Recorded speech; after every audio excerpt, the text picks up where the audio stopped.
ఆంధ్రప్రదేశ్లో శాసనసభ లోక్సభ ఎన్నికలు ఇటీవలనే జరిగినాయి. ఈ ఎన్నికల ఫలితాలు భారతదేశం అబ్బురుపరిచేట్టుగా ఉంటాయని నాటి ముఖ్యమంత్రి జగన్మోహన్ రెడ్డి గారు విదేశీ పర్యటనకు వెళుతూ స్పష్టం చేశారు. అదేవిధంగానే అబ్బురుపరిచే విధంగానే ఫలితాలు వచ్చినాయి. ఎవరు ఊహించలేదు కేవలం 11 స్థానాలకి పరిమితం అవుతారని. జనచైతన్య వేదికగా మా అభిప్రాయం, ఓటరు అహంభావాన్ని తిరస్కరించాడని, అరాచకానికి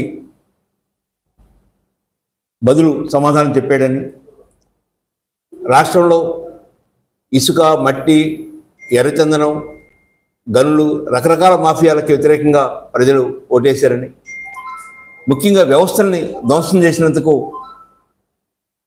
ప్రజలు ఈ తిరస్కార భారాన్ని వదిలేరని, గ్రామాల్లో కక్షలు, కార్పణ్యాలు ఇవన్నీ పెరిగినాయని, ముఖ్యమైన నేతలు బూతులు దిగుతూ, ఘర్షణకు దిగుతూ, ప్రతిపక్షాలని వేధిస్తూ, ప్రత్యర్థుల్ని వెంటాడుతూ ఉన్న పరిస్థితిని ప్రజలు గమనించి ఈ తిరస్కారానికి అవకాశం ఇచ్చారని భావిస్తూ ఉన్నాం.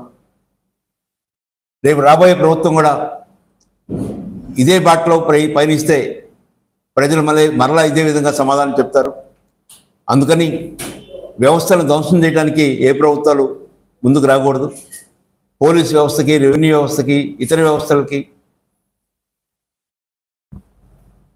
ధ్వంసం చేసే ప్రక్రియకి ముందుకు రాకుండా వాటిని కాపాడటానికి, వాటిని సక్రమంగా నిర్వహించడానికి కృషి చేయాలని కోరుకుంటున్నాం. ప్రతీకార కాంక్షతో మళ్ళా ఎదురుదాడులు చేసి తద్వారా ప్రజలను మళ్ళా భయభ్రాంతులు చేయడం అనేది స్వస్తి పలకాలని కోరుకుంటున్నాం. ఆంధ్రప్రదేశ్లో గత 5 సంవత్సరాల పాలన మనం గమనిస్తే అభివృద్ధి ఏమాత్రం జరగలేదు. నీటిపారుదల ప్రాజెక్టులు ఏ ఒక్కటి పూర్తి కాలేదు. వెలుగొండ, పోలవరం లాంటి ప్రాజెక్టులు పూర్తి కాకుండా, వాటి మీద శ్రద్ధ పెట్టకుండా, బడ్జెట్లో వాటి కేటాయింపులు లేకుండా ముందుకెళ్ళారు. ప్రకాశం జిల్లాలో గుండ్లకమ్మ ప్రాజెక్ట్, దానికి 2 గేట్లు పడిపోతే, వరద కొట్టుకుపోతే ఆ 2 గేట్లుగా ఖర్చు 8 కోట్ల రూపాయలైనా కూడా వాటిని మరమ్మతులు చేయించకుండా ఆ నీరు సముద్ర పాలైంది. కడప జిల్లాలో అన్నమయ్య ప్రాజెక్ట్ అలాగే అయింది. ఉత్తర కోస్తాలో కానీ, రాయలసీమలో కానీ చాలా చిన్న చిన్న ప్రాజెక్టులు 100 కోట్లు, 200 కోట్లు, 500 కోట్లతో పూర్తి అయ్యి వాటిని కూడా పూర్తి చేయలేని పరిస్థితి చూస్తున్నాం. ముఖ్యంగా రాష్ట్ర ముఖ్యమంత్రి సచివాలయానికి వెళ్ళకపోవటం, ప్రజలను కలవకపోవటం, ప్రజాప్రతినిధులను కలవకపోవటం, ఆయా మంత్రులు వారి శాఖల్ని సమీక్షించే అవకాశం, ఆయా జిల్లాలకు వెళ్ళి సమీక్షించే అవకాశం కల్పించకపోవటం, ఇలాంటి అనేక కారణాలతో ఈ ప్రభుత్వం పతనమైంది. భవిష్యత్తులో ఈ కారణాలు కానీ, ఈ సమస్యలు కానీ పునరావృతం కాకుండా ముందుకొస్తున్న కూటమి తెలుగుదేశం, జనసేన, భారతీయ జనతా పార్టీ జాగ్రత్తలు తీసుకోవాలని భావిస్తూ ఉన్నాను. ప్రజలు అభివృద్ధికి పట్టం కట్టారు. ఒక సినర్జీ ఎఫెక్ట్ అని, ఒక టీం కలిసి పనిచేస్తే వచ్చే ప్రతిఫలం ఒక్కొక్కరు విడిగా చేసే ప్రతిఫలం కన్నా ఎక్కువ వస్తుంది. అలాంటి పరిస్థితి ఈరోజు కనపడింది. ముఖ్యంగా జనసేన పవన్ కళ్యాణ్ నేతృత్వంలో చాలా కష్టపడ్డారు. వాళ్ళ యువకులు కానీ, వాళ్ళ అభిమానులు కానీ ఎక్కువ కృషి చేశారు. వారు 21కి 21 స్థానాలు గెలుపొందడం అనేది చాలా అబ్బురపరిచింది. జనచైతన్య వేదిక భవిష్యత్తులో అన్ని పౌర సంస్థలను కలుపుకొని ఈ రాష్ట్రంలో ఉన్న సమస్యల పరిష్కారం కోసం కృషి చేస్తాం. ఆంధ్రప్రదేశ్ శాసనసభ, లోక్సభ ఎన్నికల్లో తెలుగుదేశం, భారతీయ జనతా పార్టీ, జనసేన కూటమి ఒక ప్రజా ప్రపంచనాన్ని సృష్టించింది. ఎవరు ఊహించని ఫలితాలు. బహుశా ఆ పార్టీల నాయకులు కూడా ఊహించున్నారు. 175 స్థానాల్లో 164 స్థానాలు కూటమికి లభించటం, 11 స్థానాలు మాత్రమే వైసీపీకి లభించటం, ఇది ఒక ప్రజా ప్రపంచనం మాత్రమే. దీని ప్రధానమైన కారణం ఎందుకంటే 1978 నుంచి ఆంధ్రప్రదేశ్ శాసనసభ ఎన్నికల్ని మనం పరిశీలన చేస్తే ఏదో ఒక ప్రధానమైన అంశం ప్రతి ఎన్నికల్లో పనిచేస్తుంది. ఈ ఎన్నికల్లో ప్రధానమైన అంశం ఒకటే, ప్రభుత్వ వ్యతిరేకత, యాంటీ ఇన్కంబెన్సీ. ఆ ప్రభుత్వ వ్యతిరేకత ఏర్పడటానికి మూల కారణం వైఎస్ జగన్మోహన్ రెడ్డి. వైఎస్ జగన్మోహన్ రెడ్డి వ్యక్తిత్వం, ఆయన నిరంకుశ ధోరణి, ప్రజాస్వామ్యత ధోరణి లేకపోవటమే ఈ సమస్యల మొత్తానికి కూడా కారణం. వైఎస్ రాజశేఖర రెడ్డి గారిని నేను ప్రత్యక్షంగా చూశాను ఒక ఎమ్మెల్సీగా. పూర్తిగా భిన్నమైనటువంటి వ్యక్తి వైఎస్ జగన్మోహన్ రెడ్డి. ఆ నిరంకుశ ధోరణి నాయకుల్ని, ప్రజల్ని కూడా ఆయనకి దూరం చేసింది. అందులో భాగమే అభివృద్ధి సాధించలేకపోవటం, అలాగే అందులో భాగమే ఈ పగ సాధింపు ధోరణి కనపరచటం. ఈ అన్ని అంశాలు కలిపి మొత్తం ప్రజలు కులాలకి మతాలకి అతీతంగా అక్రాస్ ద స్టేట్ అంటాం మనం. సాధారణంగా రాయలసీమలో 52 సీట్లు ఉన్నాయి, అక్కడ ఎక్కువ వైఎస్ఆర్ కాంగ్రెస్ పార్టీ గెలుస్తుందని చాలా మంది భావించారు. కానీ మొత్తం శ్రీకాకుళం నుంచి అనంతపురం దాకా ప్రజలు ఒకే రకంగా స్పందించారు. ఒక ప్రజలు స్పందిస్తే ఏ విధంగా ఉంటుంది అనేది మనకి ఇది స్పష్టంగా అర్థమవుతుంది. అందువల్ల గెలుపొందిన కూటమి సుపరిపాలన అందించాలని నేను కోరుకుంటున్నాను. అలాగే కేంద్రంలో కూడా చాలా ఉపశమనం కలిగించే ఫలితం లభించింది. నరేంద్ర మోడీ కూటమికి, ఎన్డీఏ కూటమికి 290 సీట్లు లభించినప్పటికీ కూడా ఎగ్జిట్ పోల్స్ మొత్తం కూడా నరేంద్ర మోడీకి 350 నుంచి 400 సీట్లు చెప్పింది. కానీ దాని పూర్తి భిన్నంగా ఇండియా కూటమి ఎక్కువ విజయాలు సాధించింది. ఒక ఉపశమనం అంటే దేశవ్యాప్తంగా కూడా ఈయన మళ్ళీ గెలిస్తే ఏం జరుగుద్ది అనేటువంటి భయాందోళనలు వ్యక్తమైన ఆ ఉపశమనం, నేను కూడా ఉపశమనం పొందాను వ్యక్తిగతంగా కేంద్రంలో ఉన్నటువంటి రిజల్ట్ పట్ల. అందుకని ఈ 2 రిజల్ట్ పట్ల కూడా నేను పూర్తి హర్షాన్ని ప్రకటిస్తున్నాను. లోక్సభకి జరిగినటువంటి ఈ ఎన్నికల్లో భారతదేశ ఓటర్లు చాలా తెలివితేటలతో ఓట్లు వేసి ఇప్పుడున్న ప్రభుత్వాన్ని, అంటే స్టేబుల్ గవర్నమెంట్ ఉంటేనే ఎకానమీకి అన్నిటికీ మంచిదనే ఉద్దేశంతో ఇప్పుడున్న ప్రభుత్వాన్ని మళ్ళీ అధికారంలోకి తీసుకొచ్చిన కేవలం ఒక 10-15 సీట్లు మాత్రమే మెజారిటీ ఇచ్చేసి అపోజిషన్ పార్టీ చాలా స్ట్రాంగ్గా ఉండేట విధంగా చేసి రాజ్యాంగాన్ని వాళ్ళు ఇష్టమైనట్టు మార్చుకోవడానికి అవకాశం లేకుండా 2/3 మెజారిటీ మాకు 400 పార్ అంటే 400 లోక్సభ స్థానాలు వస్తే మా ఇష్టం వచ్చినట్టు రాజ్యాంగాన్ని మేము మార్చుకుంటాం అనే ధోరణిలో బీజేపీ వ్యవహరించింది. దానికి వ్యతిరేకంగా ప్రజలు రాజ్యాంగాన్ని బీజేపీ కానీ ఎన్డీఏ కానీ వాళ్ళందరూ వాళ్ళు మార్చుకునే విధానానికి అవకాశం లేకుండా కేవలం ఒక 20 సీట్ల మెజారిటీతో మాత్రమే మళ్ళీ మోదీని ప్రభుత్వంలోకి తీసుకురావడం జరిగింది.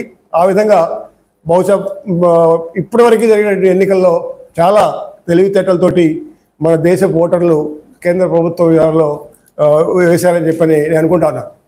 మోదీ గారు ఈసారి ఎలక్షన్స్లో బహుశా ఆయన ఎక్స్పెక్ట్ చేస్తున్నాడు బాగా మెజారిటీ తగ్గిపోతుందని. అందువల్లనే ఎన్నో విధాలుగా బాగా కిందకి వెళ్ళి మాట్లాడాడు.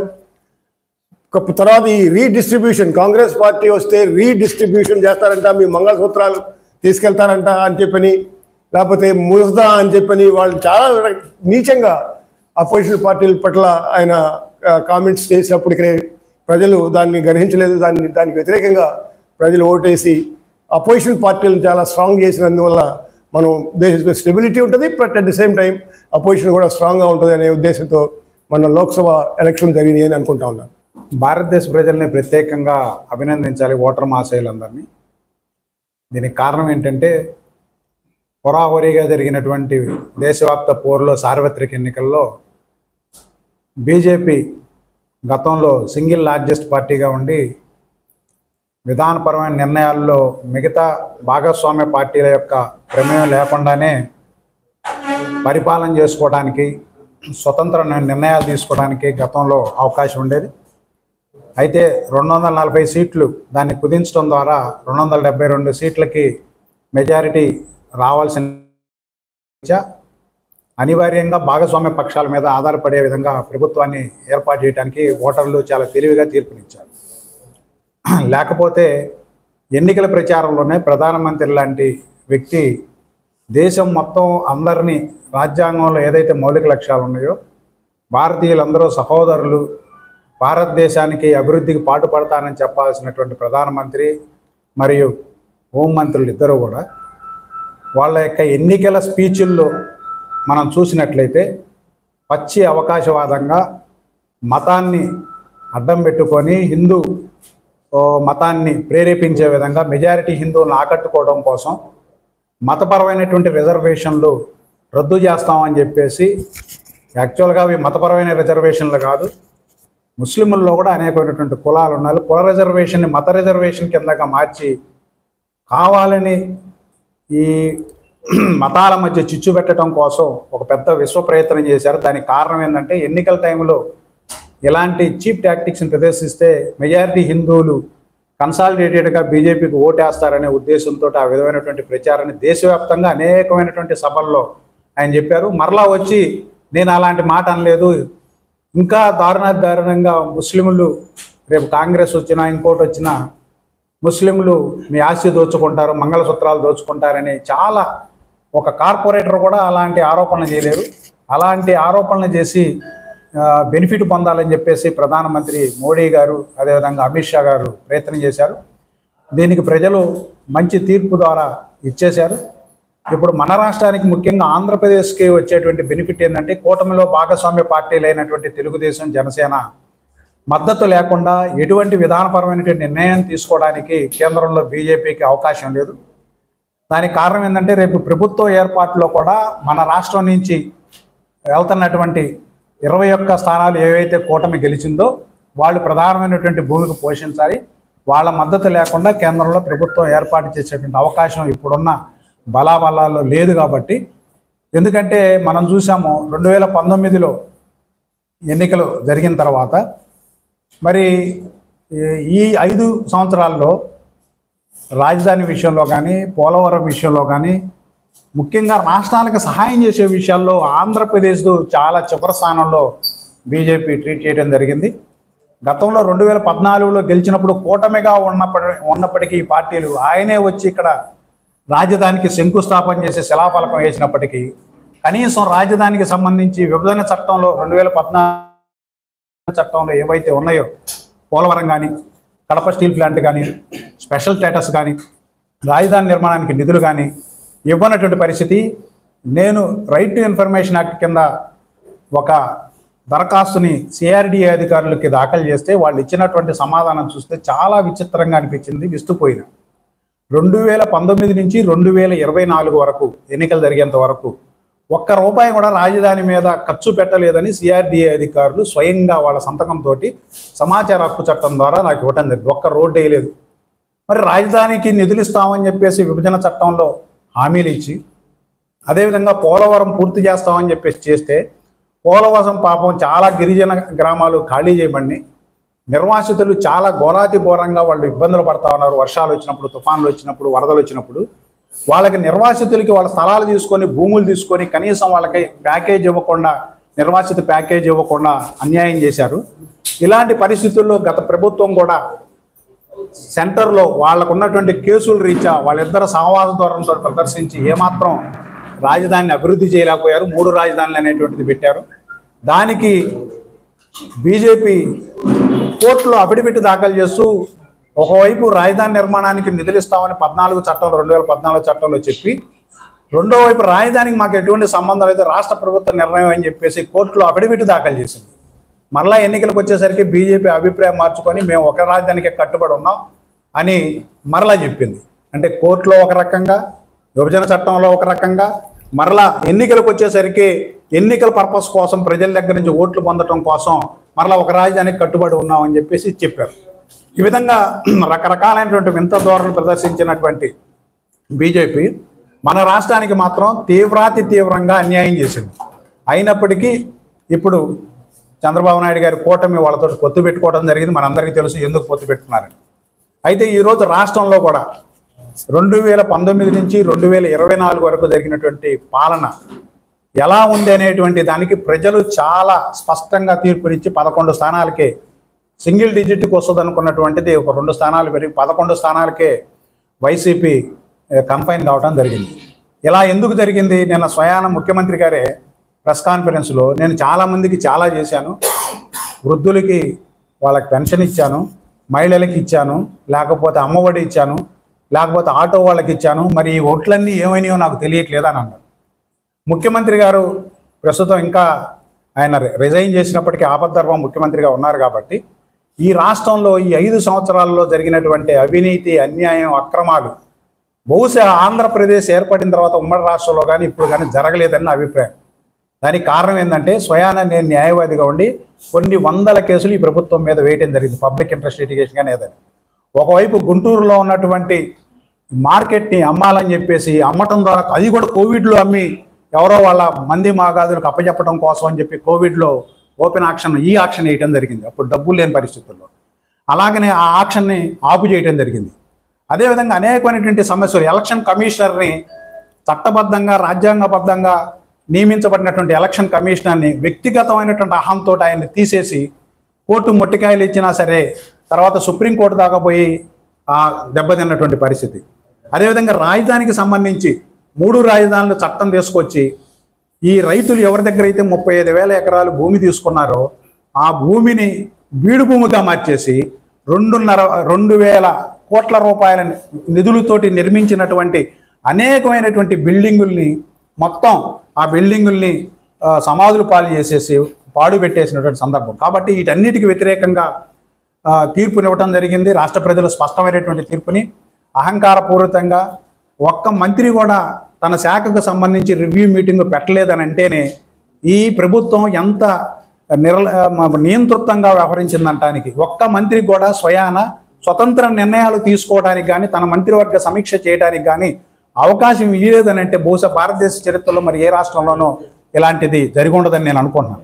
అదేవిధంగా అనేక పాలసీ డెసిషన్లో కోర్టు తీర్పులు వ్యతిరేకంగా వచ్చినప్పటికీ కోట్ల రూపాయలు ఖర్చు పెట్టి సుప్రీంకోర్టు నుంచి కూడా న్యాయవాదుల్ని తీసుకొచ్చి ఏదో ఒక విధంగా తమ చేసిన తప్పుల్ని సమర్థించుకోవడానికి ప్రయత్నం చేశారు.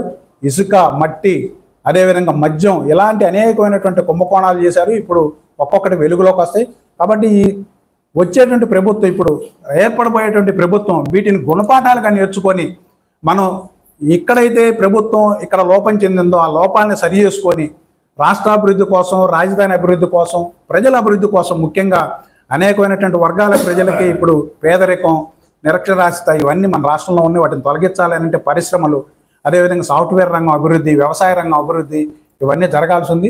వాటిని జరగడం కోసం కావాల్సినటువంటి సరైనటువంటి నిధులను సమకూర్చుకొని కేంద్రం ద్వారా అభివృద్ధి చేయడానికి కావాల్సినటువంటి బాటల్ని కొత్త ప్రభుత్వం బాటలు వేసదని, ప్రజలు ఇచ్చినటువంటి తీర్పుని సక్రమంగా ఉపయోగించుకొని మళ్ళా వీళ్ళు కూడా కక్షదూరంతో వ్యవహరించకుండా వాటిని ఎక్కడైతే లోపాలు జరిగినా లోపాలను సరి చేసుకునే విధంగా ఈ ప్రభుత్వం, రాబోయే ప్రభుత్వం మంచి సుపరిపాలన అందించాలని చెప్పేసి కోరుతున్నాం. బహుశా ఇక్కడ ఉన్న వాళ్ళలో డైరెక్ట్ పర్చేస్ రాజకీయాలు ఉంది నేనే అనుకుంటాను. మొన్న ఎన్నికల ముందు నేను టీడీపీలో జాయిన్ అయ్యాను. జస్ట్ లాస్ట్ అవర్స్లో జాయిన్ అయ్యాను. బట్ డిసెంబర్ నుంచి కూడా నేను పార్టీకి దాదాపు దూరం అవుతూ వస్తూ ఉన్నాను. దానికి కారణం ఏంటంటే అసలు అపాయింట్మెంట్ లేదు నాకు. గొడవ ఏంటంటే రాజకీయాల్లో ఏదో మేము రిప్రజెంట్ చేస్తూ ఉంటాం, విషయాలు చెప్తూ ఉంటాం, అది అయ్యే అవుతుంది కాయని కాలం. ఆ రిప్రజెంట్ చేసే అవకాశం లేదు. కాబట్టి ఏంటి అన్యాయం, కనీసం మాకు అపాయింట్మెంట్ ఎవరైందనేది నా గొడవ. అంతకు సంవత్సరంన్నర ముందు నుంచి కూడా నాకే కాదు చాలామంది ఎమ్మెల్యేలు కూడా అపాయింట్మెంట్ లేదు. వాళ్ళందరూ గుసగుసలాట కానీ ఎవరు చెప్పలేకపోతారు, చెప్పడానికి మార్గం లేదు. చెప్పడానికి సజ్జల గారు ఉంటారు, సజ్జల గారు చూద్దాం చేద్దాం అంటాడు, ఆయన కూడా బిజీగా ఉంటాడు, వెళ్ళిపోతాడు. అసలు అపాయింట్మెంట్ ఒక ఎమ్మెల్యేకి, ఆయన రాష్ట్ర అధ్యక్షుడు, నేను జిల్లా అధ్యక్షుడు. జిల్లా అధ్యక్షుడికి సంవత్సరంన్నర అపాయింట్మెంట్ లేకపోతే ఎంత ఫ్రస్ట్రేషన్ ఉంటుందో మీరు అర్థం చేసుకోండి. ఏమన్నా విషయాలు ఏమన్నా మాకేం నిధులు ఉండవు, విధులు ఉండవు, కనీసం ఎవరికో దేనికి సంబంధించో మాట్లాడాలని ఆశ ఉంటుంది, ముఖ్యమంత్రి గారితో మాట్లాడాలని. అలాంటి అవకాశం లేకపోవడం అనేది ప్రజాస్వామ్యంలో చాలా విడ్డూరం. అది భవిష్యత్తులో అలాంటివి జరగకుండా రాజకీయ పక్షాలు జాగ్రత్త పడాలి. అది ఎంత ప్రమాదానికి దారితీస్తుందో అనేది ప్రజల మధ్య సంబంధాలు లేకపోతే, రాజకీయ సంబంధాలు లేకపోతే ఎంత విధ్వంసంతో ఈ ఎన్నికల ఫలితాలు అర్థమవుతాయి. ఎమ్మెల్యేలకు అపాయింట్మెంట్ లేదు, జిల్లా అధ్యక్షులకు అపాయింట్మెంట్ లేదు, మంత్రులు వాళ్ళు ఏదో ఫోటోలు దిగటానికి వాళ్ళ అవసరాల కోసం వాళ్ళు అవస్థపడటం, కార్యకర్తలకు అపాయింట్మెంట్ లేదు, ఇక చిన్న చిన్న నాయకులకి అపాయింట్మెంట్ లేదు, లోకల్ మండల్ లెవెల్ నాయకులు, జిల్లా స్థాయి నాయకులు అపాయింట్మెంట్స్ లేవు. ఈ ఇంటరాక్షన్ లేకపోవటం వల్ల, ఫీడ్బ్యాక్ లేకపోవటం వల్ల, తన చుట్టూ ఉండే మంది మార్బలం చెప్పే మాటలు వినటం వల్ల ఒక విధమైన ఇఫోరియాకి వెళ్ళిపోయి తనే కరెక్టు, తను చేసే పనులే కరెక్ట్ అనే ఒక భావనలోకి వెళ్ళిపోవటం వల్ల ఆయన్ని ఒక విగ్రహం చేసినట్టు చేసి అక్కడ లోపల పెట్టేసి వీళ్ళంతా చుట్టూ భజన చేయటం వల్ల ప్రజలకి ఆయనకి సంబంధాలు తెగిపోయి మొత్తం ప్రజలంతా కోపంతో ఓట్లేశారనేది అదొక కారణంగా నేను భావిస్తూ ఉన్నాను. కనీసం నేనున్న నా స్థాయిలో కూడా రోజు 10 మందిని కలవకపోతే, ఒక 50 మందిని కలవకపోతే రాజకీయ నాయకుడు ఎట్లా? రాజకీయ నాయకుడికి ప్రజలను కలవకుండా ఏంటది? ఎట్లా ఫీడ్బ్యాక్ వస్తుంది? నేను చేసే తప్పులో మంచో లేకపోతే వాళ్ళ అవసరాలు ఏంటో నేను తెలుసుకోవాలి కదా. ముఖ్యమంత్రి గారు అంటే జగన్మోహన్ రెడ్డి గారు ఇది చాలా ప్రాథమికమైన పొరపాటు జరిగింది అనేది నా ఫస్ట్ అబ్జర్వేషన్. రెండో అబ్జర్వేషను ఎన్నికలు, గెలుపు ఓటములు. 2014 చూసాము మన రాష్ట్రం, 19 చూసాము, 24 చూసాము. 14లో అప్పుడు వాలంటరీ సిచ్యువేషన్, అంటే రాష్ట్ర విభజన జరగటం అనేక కారణాల వలన సింపుల్ మెజారిటీతో టీడీపీ కూటమి వచ్చింది. 2019లో కూటమి ఏర్పడకపోవడం వల్ల ఎవరికి వాళ్ళే పోటీ చేయటం ఒకటి కారణం. జగన్మోహన్ రెడ్డి గారిని ఒకసారి చూద్దాం అనుకోవడంతో మొత్తం జగన్మోహన్ రెడ్డి గారికి 151 వచ్చాయి. ఆ పొరపాటు వల్ల జగన్మోహన్ రెడ్డి గారు ప్రజలంతా నా వైపు ఉన్నారు, నేను చెప్పిందే కరెక్ట్ అనే ఒక భావనకి వెళ్ళటం, ఆయన చుట్టూ ఉండే భజన పనులు అలా చెప్పటం. ఎమ్మెల్యేలు, మంత్రులు అంటే లేకపోతే రాజకీయ నాయకులు అంటే మా డ్యూటీ ఏంటంటే ప్రతిపక్షాన్ని తిట్టడం, లేదా ప్రతిపక్షానికి ఒక అప్పీల్ చేయటం, లేకపోతే ఒక ప్రజలకు ఒక అప్పీల్ చేయటం, ఒక సబ్జెక్ట్ గురించి మాట్లాడటం. ఈ ధోరణి పోయి ఎవడు బాగా తిడితే వాడు దగ్గర అవుతాడు, వాడు మార్కులు వస్తాయనే పరిస్థితిలో ఎగబడి తిట్టడం స్టార్ట్ చేశారు. దాంతో ప్రజలు కూడా అసహించుకున్నారు. వాళ్ళు తిట్టడం, వీళ్ళు తిట్టడం, ఇదే గొడవ. దీన్ని ప్రజలు మంత్రులు ఏంది ఇట్లా మాట్లాడుతున్నారు, రాజకీయ నాయకులు ఇలా మాట్లాడుతున్నారు, వీళ్ళందరూ ఏంది ఇట్లా మాట్లాడుతున్నారు, తిట్టపోతే అసలు కనీసం మర్యాద కూడా దాక్కవు. తిడితే ఆ రోజుకు వాడికి ఏదో ఆయన ఫోన్ అన్న చేసి కింద లెవెల్లో సజ్జల గారన్నా మాట్లాడతారు, లేకపోతే తిట్టపోతే అసలు మాట్లాడడం. ఈ విధమైన ఒక యుఫోరియాకి వెళ్ళిపోయి ప్రజలకి డిస్కనెక్ట్ అయిపోయారు. తర్వాత మనం 2014, 19, 24 ఎన్నికలు పరిశీలిస్తే 14లో కూటమి వల్ల సింపుల్ మెజారిటీ, 19లో కూటమి లేకపోవడం వల్ల జగన్మోహన్ రెడ్డి గారికి 151, మళ్ళీ 24లో కూటమి ఏర్పడితే ఇంత భయంకరమైన తీర్పు. ఈ తీర్పు బహుశా భారతదేశ హిస్టరీలోనే ఎక్కడ చూడలేదు. కానీ జగన్మోహన్ రెడ్డి గారి భావన ఏంటంటే, లేకపోతే జగన్మోహన్ రెడ్డి గారి చుట్టూ ఉండే 5-6 మంది భావన ఏంటంటే, అంతా మేము చేస్తున్నాం కదా, మీరు చేసేది ఏంటి, మేము చేసేది మంచి కదా, మీరు చేసేది ఏంటి. వాళ్ళు అదే మాట్లాడేవాళ్ళు, మాతోటి అదే మాట్లాడేవాళ్ళు. ఇంకా ఆయనకి ఏం చేయాలో చెప్పండి. ఆయన పాపం చేతి ఎముక లేకుండా చేస్తూ ఉన్నాడు. ఆయన చేస్తూ ఉంటే మీరు అది ఇంకా ప్రతిపక్షాలు మీరు అటాక్ చేయండి, అంతే కదా మీ డ్యూటీ, పదవులు అయ్యే వస్తాయి మీకు. అలాంటి ఒక పెద్ద అసలు చర్చ లేదు, డిబేట్ లేదు, ఇంటరాక్షన్ లేదు, ఒక సంబంధాలు లేవు, మానవ సంబంధాలు లేవు, రాజకీయ సంబంధాలు లేవు. లేకపోయేసరికి కార్యకర్తలు ఓన్ చేసుకోలేదు పార్టీని, నాయకుడు ఇచ్చిన సందేశాన్ని కిందకి ఎవరు తీసుకెళ్ళలేదు, ఎవరో వాలంటీర్లు నమ్ముకున్నారు, ఐప్యాక్ నమ్ముకున్నారు. రాజకీయ వ్యవస్థలు అలా నిర్మాణం అవుతాయా? మానవ సంబంధాలు అలా ఉంటాయా? వైవిధ్యభరితమైన మానవ సంబంధాలు మెయింటైన్ చేయటం ఎంత కష్టం. ఊరికే అట్లా వదిలేస్తే అది వెళ్ళిపోతాయా? అందువల్ల ఆ విధ్వంసం నుంచి ఇది వచ్చింది. అందువల్ల ఈ తీర్పు బహుశా నేను ఎక్కడ వినలేదు, నేను ఎక్కడ చదవలేదు. బహుశా ఇది ఒక సందర్భాన్ని చరిత్రలో గుర్తు చేయాలి, మాస్టర్లు ఉన్నారు కాబట్టి. ఎమర్జెన్సీ టైంలో నేను చిన్నవాడిని, నేను 10th క్లాస్ చదువుకుని అప్పుడే కొంచెం స్కూల్ రాజకీయాలు ఉండేవాడిని. ఎమర్జెన్సీ ఇందిరాగాంధీ గారు 20 పాయింట్ ఫార్ములా పెట్టారు. ఫార్ములా పెట్టి ఎస్సీ ఎస్టీలకి బాగా చేస్తూ ఉన్నారు. ఎస్సీ ఎస్టీలు అంతా ఆమె వైపు ఉన్నారనుకున్నారు. చివరికి ఎన్నికలు జరిగితే మళ్ళీ ప్రజాస్వామ్యం లేదు, అందరిని జైల్లో వేశారు. ఒక పక్క మాట్లాడే వాళ్ళని, పత్రికల్ని, రాజకీయ నాయకుల్ని అందరిని జైల్లో వేశారు. నేను సంక్షేమం చేస్తున్నాను ఆమె చెప్తే చివరికి ఏమైందంటే చివరికి ఆవిడే ఓడిపోయి పార్టీ ఓడిపోయి చాలా గందరగోళం. అంటే ఏంటంటే నియర్ సంక్షేమం వలన ప్రజాస్వామ్యంలో ప్రజలు అంగీకరించరు. ప్రజలు వాక్ కూడా కోరుకుంటారు, డిబేట్ కోరుకుంటారు, డైలాగ్ కోరుకుంటారు, అపాయింట్మెంట్ కోరుకుంటారు, స్పర్శ కోరుకుంటారు, మనుషులు కలిసి మాట్లాడుకోవాలంటారు. భారతీయ తత్వంలోనే ఒకటి డిబేట్ చేయటం అనేది, సంభాషించడం అనేది. మన వేదాలు, ఉపనిషత్తులు అంత సంభాషణే నిలబడుతుంది. కానీ సంభాషణ లేనిది ఊరికే ఏదో నేను చేశాను, అన్నం పెట్టానంటే ఇంట్లో ఒక సామెత ఉంది, dog can have a right to BARC అని. ప్రజాస్వామ్యంలో ఊరికే మన ఇంట్లో ఉన్న వాళ్ళందరికీ అన్నాలు పెట్టి సరిపోద్ది, వాళ్ళు మాట్లాడొద్దా? ఒక ఫాదర్గా అందరికి భోజనాలు పెట్టేసి మంచి చికెన్ మటన్ పెట్టేసి మీరు ఎవరు మాట్లాడొద్దంటే ఎలా ఉంటుంది?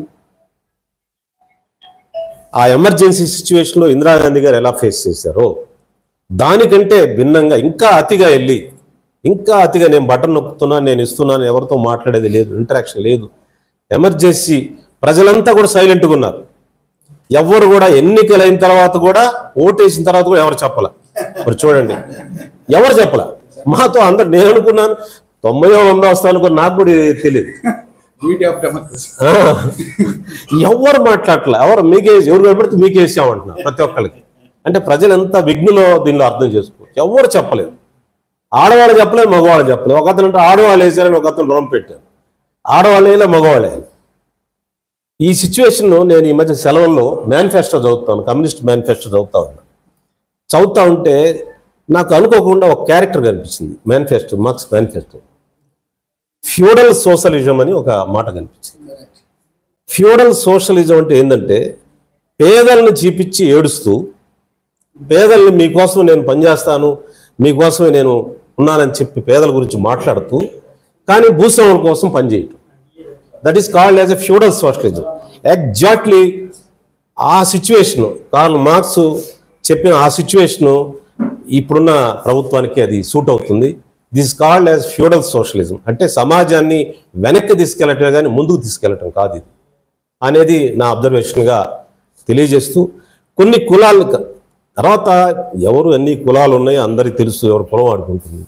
అధికారం వచ్చిన తర్వాత government should appears to be A collective combination of every caste అన్నట్టు ఉంటుంది. అందరిని కలుపుకొని పోతున్నట్టుగా కనిపిస్తారు, అన్ని కులాలు అన్ని మతాలను కలిసి ప్రయాణం చేస్తున్నట్టు కనిపిస్తారు. Appears to be like that. కానీ ఈయన అసలు ఓపెన్గా చెప్పేది, యు ఆర్ ఎక్స్క్లూడెడ్, నా ఎస్సీలు, నా ఎస్టీలు, నా బీసీలు అన్నాడు. కానీ మిగతా వాళ్ళందరినీ దూరం చేసినట్టుగా సంకేతం ఇచ్చారు. మిగతా వాళ్ళంతా వీళ్ళతో మాట్లాడుకొని గ్రామాల్లో కలిసే ఉంటారు, ప్రజలంతా కలిసే ఉంటారు, అన్ని కులాలు కలిసే ఉంటాయి. నన్ను ఎక్స్క్లూడ్ చేశాడు ఈయనంటే కింద పడ్డాడు కూడా కింద సాయం చేసాడు నిన్నట్టు ఎక్స్క్లూడ్ చేస్తారంటారు. ఇద్దరు మాట్లాడుకుని అందరూ కలిసి ఓట్లు ఇస్తారు. The interaction of the people. SC ఓసీల మధ్య సంబంధాలు ఉండవా? బీసీలు ఓసీల మధ్య సంబంధాలు ఉండవా? నువ్వు అంతా ఎక్స్క్లూడ్ చేస్తే, ఒక కులాన్ని ఎక్స్క్లూడ్ చేస్తే, ఎస్సీలో ఒక కులం ఎక్స్క్లూడ్. ఎస్సీలో అంటే నేను ఐ రిప్రజెంట్ మాదిగా క్యాస్ట్. మాదిగా క్యాస్ట్కి ఎంత ఇంజెస్ట్ చేస్తున్నారంటే నో, మాట్లాడే ప్రశ్నే లేదు. ఈ ఎక్స్క్లూడ్ అయినంతా ఇంక్లూడ్ అయినంతో మాట్లాడుకొని అందరూ కలిసి ఓడించారు. దిస్ ఈస్ హ్యాపెనింగ్ అనమాట. అందువల్ల ఇప్పుడు ఏ ప్రభుత్వం అయినా ఎవరైనా సరే ఇప్పుడున్న ఈ ఎక్స్పీరియన్స్ 14, 19, 24 ఈ ఎక్స్పీరియన్స్ తీసుకొని ఎవరిని ఎక్స్క్లూడ్ చేసినా ఇంక్లూడ్ చేసినా అందరూ కలిసే ఉంటారు ప్రజలు అనేది ఒకటి గుర్తుపెట్టుకోవాలి. Exclusion inclusion based on the some criteria, some measurements ప్రకారం, పావర్టీ ప్రకారం ఉండాలి కానీ, లేకపోతే సిచ్యువేషన్ ప్రకారం ఉండాలి కానీ, బై బర్త్ బై క్యాస్ట్ ప్రకారం ఎక్స్క్లూడ్ చేస్తే భారతదేశం ఒప్పుకోదు. అది కేంద్రంలో అదే తీర్పు. దాదాపు ఒక కమ్యూనిటీని ఒక రిలీజన్ ఎక్స్క్లూడ్ చేస్తూ ఇప్పుడే మనోడు చెప్పాడు. అందువల్ల రాజకీయాల్లో ఇంక్లూజివ్ నేచర్ ఉండాలి, రాజకీయాల్లో కలుపుకొని నేచర్. కొంతమందికి బెనిఫిట్ ఎక్కువ జరగవచ్చు, కానీ ఎక్స్క్లూజన్ చేస్తే ఇంక్లూడ్ అయిన వాళ్ళు కూడా హ్యాపీగా ఉండరు, అందరూ కలిసిమెలిసి ఉంటారు ప్రజలు, సమాజం యునైటెడ్గా ఉంటుంది. ఈ థియరీని గమనించాలి. This situation so called feudal socialism, ఇది మీరంతా మీద టచ్లో ఉన్నారు కాబట్టి మీరు చదవాలి. ఆ సిచ్యువేషన్స్ అప్లై అవుతుంది. డెమోక్రసీలో ఇలాంటిది వాంఛనీయం కాదు. ప్రతిపక్షం బలంగా ఉండాలి. ఇప్పుడు అంత థంపింగ్ మెజారిటీ వచ్చింది. ఈ మెజారిటీ వచ్చే సిచ్యువేషన్లో మరి వీళ్ళు ప్రజల ఆకాంక్షలను ఎలా ముందుకు తీసుకెళ్తారో చూడాలి. ఇలాంటి సివిల్ సొసైటీ గ్రూప్స్ విజిలెంట్గా ఉండి మళ్ళీ అలాంటి ఒక భయంకరమైన పరిస్థితి రాకుండా డెమోక్రసీ ఉండాలి, డైలాగ్ ఉండాలి. మినిమం డెమోక్రసీ కోరుకుంటారండి ప్రజలు. నువ్వు మాట్లాడలేవు, మా ఫోన్లన్నీ ట్యాపు. నేను ఎవరితో క్యాజువల్ రిలేషన్ మాట్లాడితే బాగున్నావా, నీ ఎలా ఉన్నారు ఏంటని పాత సంబంధాల్లో మాట్లాడితే I was called and I was excluded. Very cordial relation. దాంట్లో నేను మాట్లాడే రాజకీయాలు కాదు, ఏం కాదు. అంటే అంత వాచింగ్, అంత భయం, అంత భయపడితే పరిపాలన చేయగలుగుతామా? మానవ సంబంధం లేకుండా ఎవడో పేకాడుతుంటాడు, ఎవరో భోజనాలు చేస్తారు ఇంట్లో 2 పార్టీలు కలిసి, అలాంటి సింపుల్ మానవ సంబంధాలు కూడా మనం ప్రశ్నిస్తే అంత భయపడితే రాజకీయాలు చేయగలుగుతామా? ఏం 2 పార్టీలు వాళ్ళు పెళ్లి సంబంధాలు ఇచ్చి పుచ్చుకోకూడదా? 2 కులాల వాళ్ళు ఈ సంబంధాలు ఇచ్చి పుచ్చుకోకూడదా? ఎక్స్క్లూజన్ ఉంటుందా? ఏదో క్యాజువల్ రిలేషన్ మాట్లాడితే I'm the victim of that situation. నేను మామూలు సంబంధాలు, ఏదో పాత సంబంధాలు, స్నేహ సంబంధాలు, ఏదో ఫోన్ వచ్చింది, ఫోన్ మాట్లాడా, దట్ ఫోన్ వాజ్ ట్యాప్డ్, ఆ ఫోన్ బట్టి నన్ను ఎక్స్క్లూడ్ చేశాను. అసలు అంత భయపడితే ఎట్లా? దాంట్లో ఏమైనా రాజకీయం ఉందా? దాంట్లో ఏదన్నా మానవ సంబంధాలు, అది ఏం లేదు. సో ఇలాంటి సిచ్యువేషను, ఇలాంటి అభద్రతా భావం నాయకుడికి ఉండకూడదు. అంత ఐరన్ ఫిస్ట్లో ఉంటే మనుషులు బతకలేరు, మనుషులు ఇదిగాలేరు. చాలా ఫ్రీగా ఉండాలి. అదే మన డెమోక్రసీ, అదే మన రాజ్యాంగమే డిబేట్ చేయమని చెప్పి, రాజ్యాంగంలో ప్రతి అంశం డిబేట్ చేస్తుంది. కోర్టులు ఉంది ఎందుకు, ప్రెస్ ఉంది ఎందుకు, అసెంబ్లీ ఉంది ఎందుకు, మాట్లాడి చర్చించి తత్వాలు తేవాలి. ప్రెస్ ఉంది ఎందుకు, కొత్త సమస్యలు డిబేట్ చేయాలి. వాళ్ళు ఒకటి రాస్తారు, వీళ్ళు ఒకటి రాస్తారు, రెండింటి కలిసి డిబేట్ చేసిన న్యాయం జరగాలి. అట్లా డిబేట్ అనేది విస్మరించి సమాచారాన్ని స్వీకరించకుండా ప్రజలకు నేను మంచి చేస్తున్నాను, నేను సంక్షేమం చేస్తున్నాను అనే భ్రమలో ఉంటే, కొంతమందిని ఎక్స్క్లూడ్ చేస్తే, exclusion it self is a danger to the society. ఈ మెసేజ్ ఇస్తారు ప్రజలు కలిసి ఐక్యమత్యంగా ఉంటారనేది ఒక సందేశంగా తీసుకోవాలి. ఇప్పుడున్న ప్రభుత్వం కూడా ఈ సిచ్యువేషన్ గుర్తించి, ఇప్పుడున్న ఈ ఎక్స్పీరియన్స్ని తీసుకొని ముందుకెళ్ళాలి. లేకపోతే ప్రజలు డిఫరెంట్గా థింక్ చేస్తారు, ప్రజల ఆలోచనలు వేరుగా ఉంటాయి, చెప్పరు. ప్రజలు సైలెంట్గా ఉన్నారంటే, ఏం మాట్లాడలేదంటే చాలా ప్రమాదం. మనం చూసాం, మన ఎన్నికలప్పుడు ఎవరేం మాట్లాడలేదు, ఎవరేం చెప్పలే. ఆడవాళ్ళు చెప్పలే, మగవాళ్ళు చెప్పలే, ఎస్సీలు చెప్పలే, బీసీలు చెప్పలే, ఎవరు మన వెనకలేరు చివరికి. ఎవరేం మాట్లాడలేదంటే కొంప కూలలేదు. మాట్లాడితేనే జ్ఞానం వస్తుంది, మాట్లాడితేనే సంభాషిస్తేనే ఆ ఈజ్ అవుట్ అవుతుంది. ఎప్పుడైతే ఈజ్ అవుట్ కాలేదో బ్లో అప్ అవుతుంది. దట్ ఈస్ ది సిచ్యువేషన్ అన్నమాట. అందువల్ల జగన్మోహన్ రెడ్డి గారు రాజకీయాల్లో మరి ఉంటాడా, కొనసాగుతాడా లేదా ఆయన ఇష్టం. కానీ ఇలాంటిది ప్రజాస్వామ్యం సహించదు, ప్రజలు ఒప్పుకోరు. భారతదేశం అనేది భిన్నమైంది. ఈ సిచ్యువేషన్ ఎక్స్క్లూజన్ నేచర్ మంచిది కాదు, ఫ్యూడల్ సోషలిజం అనేది కరెక్ట్ కాదు, నేనే మంచి చేస్తున్నాననే భావన కరెక్ట్ కాదు. మంచి అనేది time to time, day to day, గంటకి మారిపోతుంది. మంచి రిలేటివ్ టర్మ్ అది. నువ్వు చేసే మంచి అంటే ఇంట్లో ఈ కూర పెడితే నెక్స్ట్ ఇంకో కూర ఎందుకు కొనుక్కుంటాము? మానవ టేస్ట్ అది. అందువల్ల ఈ అన్ని సిచ్యువేషన్లో కొత్త ప్రభుత్వం ఇప్పుడున్న కాంప్లెక్సిటీని గుర్తించి మరి ఇటు బీజేపీని జనసేనని కలుపుకొని ఎలా ముందుకెళ్ళాలి, ప్రజల ఆకాంక్షలు ఎలా తీరాలి, వీటి మీద సరైన చర్చ చేసి జాగ్రత్తగా ముందుకెళ్లాలని కోరుతా ఉన్నాను. ఏపీలో కూడా ఫోన్ ట్యాప్లు జరిగినాయి. నా ఫోన్ ట్యాప్ జరిగింది. నాతో సజ్జల రామకృష్ణ గారి నాయకత్వంలో జరిగిన ఫోన్ ట్యాపింగ్. ఆయన దాని సూత్రధారి. ఫోన్ ట్యాపింగ్లో వచ్చినటువంటి చిన్న సంబంధాలను కూడా చెడుగా ముఖ్యమంత్రి గారికి చెప్పి దూరం చేశాడు. అందరి రాజకీయ నాయకులు అందరి మీద నిఘా పెట్టాడు. తనకు నచ్చిన వాళ్ళకి నిఘా పెట్టి చెప్పడు. తన నచ్చపోతే చిన్న విషయాలు, మానవ సంబంధాలు కూడా వాళ్ళతో కలిసి కాఫీ తాగామనేది కూడా చాడీగా చెప్పేవాడు. చెప్పి ఆయన్ని స్పాయిల్ చేసి ఆయన కొంప ముంచాడు. ఆంధ్రప్రదేశ్లో కూడా ఫోన్ ట్యాపింగ్ మీద విచారణ జరగాలి. ఫోన్ ట్యాపింగ్ విచారణ జరగాలి. ఎందుకంటే భవిష్యత్తులో ఇలాంటి జరగకూడదు. చిన్న మానవ సంబంధాలు లేకుండా వాడు అవతల పార్టీలో ఉంటే, అవతల వేరే కులం అయితే మాట్లాడుకుంటామా? మన సంబంధాలు ఎక్కడిపోతే గ్రామాల్లో పెరిగాం, ఊళ్ళలో పెరిగాం, కలిసి చదువుకున్నాం, కలిసి ఉంటాం, ఎన్నో సంబంధాలు ఉంటాయి. కలిసి మాట్లాడితే ఫోన్ వస్తే ఆ ఫోన్లో పలానాదంతో ఎందుకు మాట్లాడామని నన్ను విక్టిమైజ్ చేశారు. మొత్తం ఫోన్ ట్యాపింగ్కి సూత్రధారి సజ్జల రామకృష్ణారెడ్డి. అతన్ని విచారించాలని డిమాండ్ చేస్తుంది.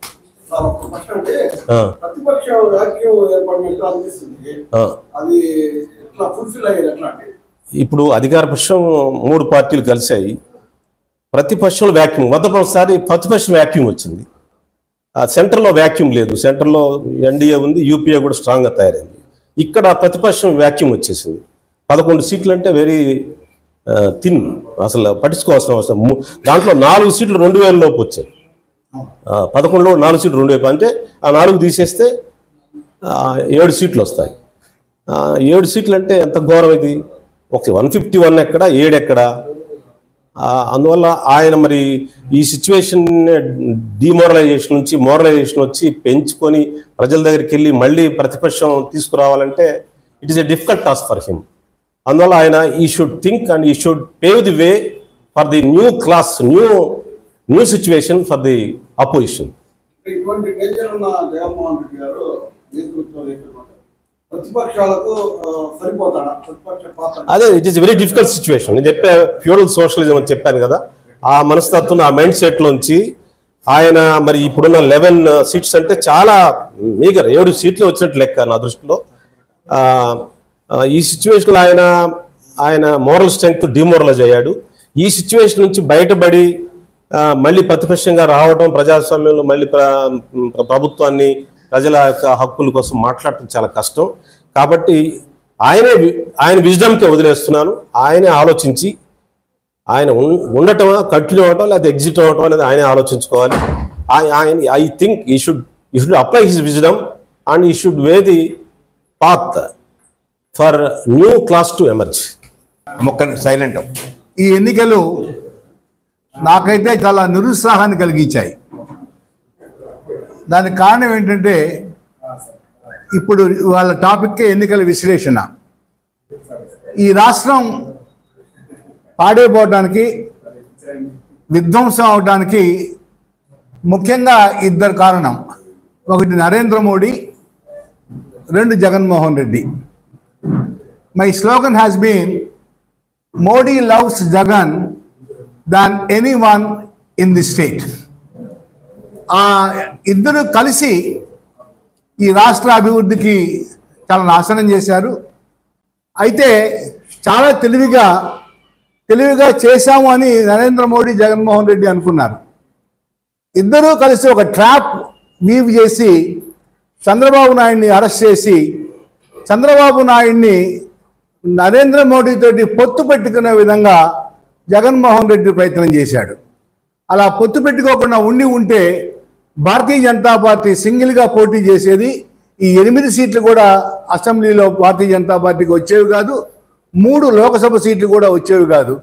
ఇప్పుడు ఎవరికైతే పనిష్మెంట్ జరగాలో అది ఒక జగన్మోహన్ రెడ్డికే జరిగింది, కానీ నరేంద్ర మోడీ తప్పించుకున్నాడు, భారతీయ జనతా పార్టీ తప్పించుకుంది. That is how I'm very much disappointed after this election. పెద్దలందరూ చెప్పారు, రాబోయే తెలుగుదేశం ఆధ్వర్యంలో ఉన్న ప్రభుత్వం ఏం చేయాలనే దానికి ముఖ్యంగా ఒకటి, మా మిత్రుడు మద్యపాన నిషేధ ప్రచార కమిటీకి 3 ఏళ్ళు చైర్మన్గా కూడా ఉన్నారు. ఇక్కడ నేను చెప్పదలిచింది అంటే, ముఖ్యంగా ముందు ఈ మద్యం వ్యాపారంలో నుంచి ప్రభుత్వం బయటికి వెళ్ళిపోవాలి. Government has no business to run this liquor business. అది ఒక రిఫరీగా ఉండాలి, కానీ అదే ఒక ప్లేయర్గా ఉండటం చాలా తప్పు. మద్యం వ్యాపారాల నుంచి ప్రభుత్వం బయటికి వెళ్ళిపోవాలి. పూర్వంలాగానే ప్రైవేట్ కాంట్రాక్టర్స్కి టెండర్సో లేకపోతే పాటలు పెట్టో ఇచ్చేసుకోవాలి. 2, ఇప్పుడు ఉన్న ఆర్థిక పరిస్థితి దృష్ట్యా ఆదాయం చాలా ఇంపార్టెంట్. ముఖ్యంగా పరిశ్రమలు రావటం, అలానే చిన్న పరిశ్రమలు రావటం, వ్యాపారాలు అభివృద్ధి చెందడం, లా అండ్ ఆర్డర్ చాలా జాగ్రత్తగా ఉండటం. ఇక్కడ 2014 నుంచి 2019 దాకా చంద్రబాబు నాయుడు గారి ఆధ్వర్యంలో ఉన్న తెలుగుదేశం ప్రభుత్వం కూడా ఏమి గొప్పగా ఏం చేయలేదు. అలా కాకుండా ఇప్పుడు ఈ పారిశ్రామిక అభివృద్ధికి, ఆర్థికాభివృద్ధికి, వ్యాపారాభివృద్ధికి ఒక ట్రేడ్ ఇండస్ట్రీ ప్రమోషన్ కమిటీని ప్రభుత్వం వేసుకోవాలి. మంచి పారిశ్రామికవేత్తని, వివాదరహితుడిని, విజన్ కలిగిన వాడిని వేసుకొని తద్వారా రాష్ట్రాభివృద్ధికి దోహదపడాలి. ఈ 2 చాలా ముఖ్య సలహాలు నా వైపు నుంచి. నమస్కారం. ఆంధ్రప్రదేశ్లో వైఎస్ఆర్ కాంగ్రెస్ పార్టీ గత 7 సంవత్సరాల నుంచి ఎలాంటి సభ్యత్వం లేని పార్టీగా కొనసాగుతుంది. పార్టీ సభ్యత్వాలు ఉండవు, కమిటీలు ఉండవు, పార్టీ ఆఫీసులు ఉండవు, సమీక్షలు ఉండవు. కేవలం ఒక వ్యక్తి నేతృత్వంలో, ఆ వ్యక్తి చుట్టూ ఒక 7 మంది భజన పనులతో ఈ పార్టీ కొనసాగింది. అందుకనే వాలంటీర్లను ఉపయోగించుకొని, వారే మా సైనికులు, వారే మాకు పోలింగ్ ఏజెంట్లుగా ఉంటారు, వారే అవ్వల్ని తాతల్ని వెంట పెట్టుకుని ఓటేయిస్తారని పదే చెప్తున్న పరిస్థితి. ఈ ఎన్నికల్లో కూడా మనం గమనిస్తే కింది స్థాయి నాయకులు ఎక్కువ మంది కసిగా పనిచేయాలి, పార్టీని గెలిపించుకోవాలని తపనంతో పనిచేసిన పరిస్థితి కనపట్టలేదు. కారణం చాలామంది చిన్న చిన్న కాంట్రాక్టర్లుగా ఉండి ఆ కాంట్రాక్ట్ డబ్బులు పొందలేని పరిస్థితి ఏర్పడటం, అవినీతి విపరీత స్థాయిలో ఉండటం. గతంలో ఎప్పుడు ఒక కాంట్రాక్ట్కి డబ్బులు రావాలంటే ఆ డబ్బులు పొందడానికి, ఆ చెక్కు పొందడానికి 5%, 10%, 20% కమిషన్ ఇచ్చిన పరిస్థితి గతంలో లేదు. ఈరోజు ఆ పరిస్థితి కూడా కొనసాగింది. యువత చాలా నిర్వీర్యమైపోయారు.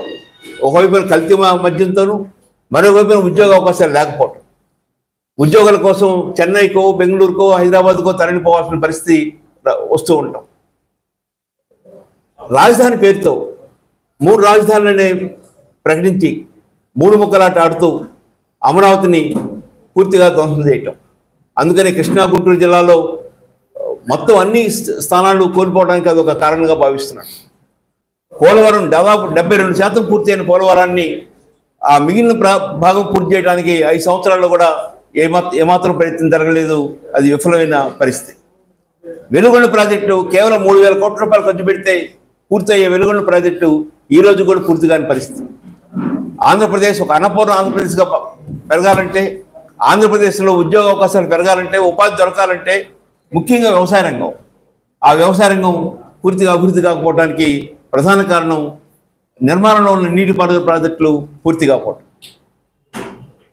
ఇప్పుడు రాబోయే ప్రభుత్వం అభివృద్ధికి పెద్దపీట వేయాలి, పరిశ్రమలు తీసుకురావాలి, ఎక్కువగా ఇన్వెస్ట్మెంట్స్ని ఇతర దేశాల నుంచి, ఇతర రాష్ట్రాల నుంచి వచ్చేట్టు చూడాలి, దానికి కావాల్సిన అనుకూల వాతావరణాన్ని కల్పించాలి, రోడ్లు బాగు చేయించాలి. విద్యుత్ రంగంలో విపరీతమైన దోపిడీ జరిగింది. సిద్ధి సాయి ఎలక్ట్రికల్స్ అనే ఒక విశ్వేశ్వరరెడ్డిని బినామీగా పెట్టుకొని వేలాది కోట్ల రూపాయలు విలువ చేసే 25,000 ఎకరాల భూమిని ఆ కంపెనీకి ఇవ్వటం, మొత్తం రాష్ట్రంలో ఉన్న విద్యుత్ సంబంధించిన దోపిడీ అంతా కూడా ఆ కంపెనీ ద్వారా చేయించడం అనేది చూసాం. ఇలాంటి బినామీలు కానీ, ఇలాంటి దోపిడీ కానీ భవిష్యత్తులో జరగకుండా చూడాల్సిన బాధ్యత కొత్త ప్రభుత్వంపై ఉందని భావిస్తున్నాను.